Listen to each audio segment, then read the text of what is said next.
j'en suis venu à l'écriture, je dirais par la lecture, par ce désir justement de créer et d'imiter quelque part les auteurs que je lisais et que j'appréciais.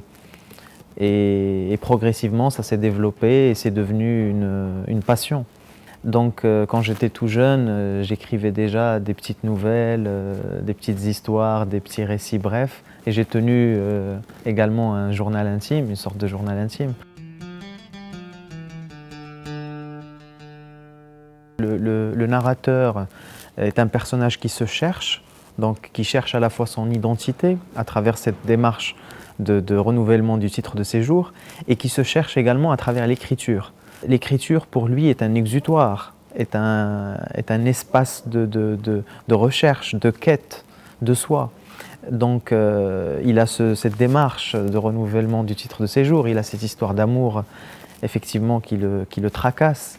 Et je dirais qu'il trouve dans l'écriture une sorte de jardin secret, d'espace où justement il pense pouvoir se réaliser. Donc il y a tous ces chapitres qui décrivent le process de l'écriture.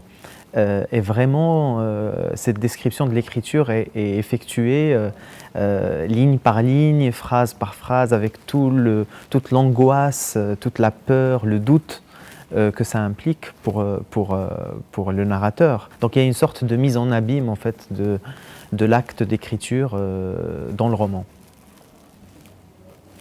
Écrire comme on rêve d'une identité simple et affirmée, sans démarche administrative ni procédure normée, sans délais exagérés ni prolongation renouvelée, sans pièces certifiées ni preuves agrémentées, sans attente désespérée ni concession forcée.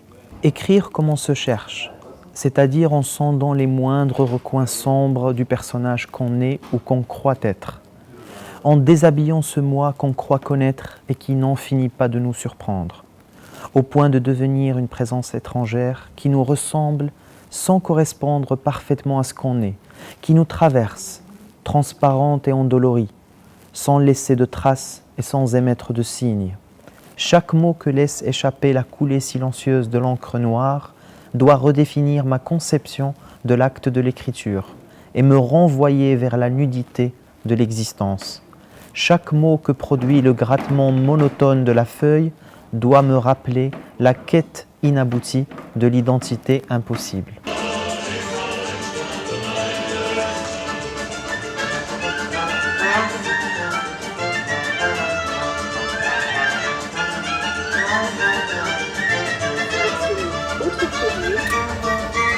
Le produit que vous avez choisi est agréé pour les passeports et documents officiels.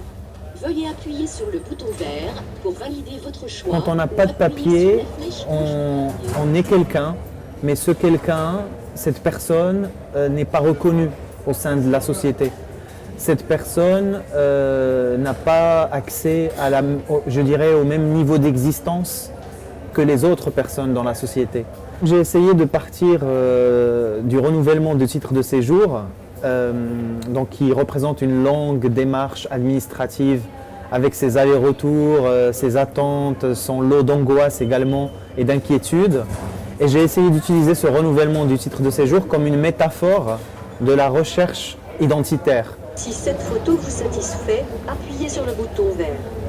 Pour moi, ce narrateur, tant qu'il n'a pas obtenu le fameux titre de séjour, il est en quête d'une certaine identité, donc il est en recherche permanente de soi.